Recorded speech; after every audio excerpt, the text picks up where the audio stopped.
talking about building an Iron Dome and shit, bro. Like, the way that they campaign, that they built the entire campaign, all of the rhetoric, all of the policy proposals, the GOP platform. You can go and read it. It's written like it's just a transcript from a Trump speech, with like a fourth grade reading level.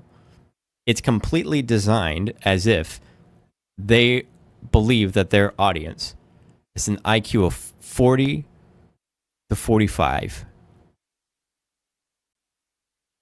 If you would be offended, if you'd be offended by anything, if you could imagine a Republican that is educated, that's in that environment, shouldn't that guy be incredibly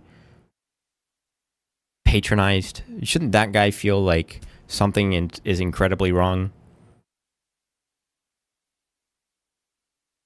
You would think that if it is the case, and this will be the challenge, right? If it is the case that Ben Shapiro is politically educated to any extent, there's no way that he wouldn't be able to notice that the entire Trump campaign is entirely designed around the assumption that the audience is retarded. You could not ignore that. I think, low key, I think he knows that, and he ignores it, and he pretends like that's not the case. I think he knows that a lot of the platform of Trump is retarded. It makes no fucking sense. I think he knows.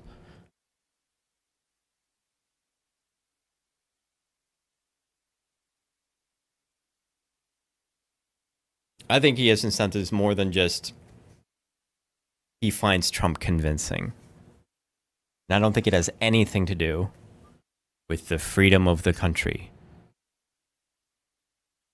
Insulting crap for people who actually follow politics, but what I fear is that most Americans do not follow politics, and this is why, once again, it is incumbent on the Trump campaign to remind Americans of who these people are. Nobody has ever heard of Tim Walz. They don't know that he presided over the burning down of Minneapolis. No one knows who the fuck J.D. Vance is. He's been in politics for like how many years? He was plopped in there by a fucking Silicon Valley schizophrenic, specifically in order to influence the deterioration of democracy so that he can have an unregulated fucking science industrial complex determined to trying to figure out how to live forever. The freak. Peter Thiel is a fucking freak.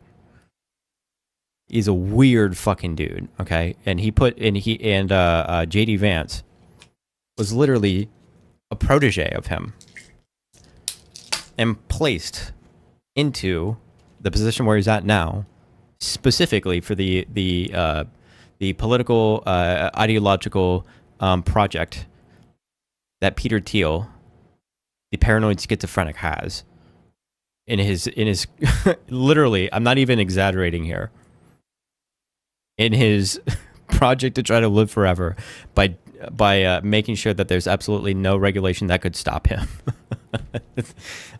These guys are freaks. These are mold bug neo-monarchist freaks. They're weird fucking people.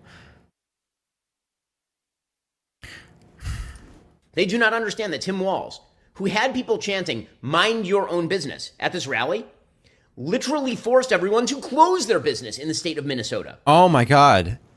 Lockdowns. Where else did that happen? During the pandemic. Wow. Where else did that happen? Was that a common thing? Was that a regular thing that was happening? He was one of the worst lockdown governors in America. It's up to Donald Trump and team to remind people of that. The media are not going to do it. And as much as conservatives like I will complain that the media are not doing their job, of course they're not doing their job.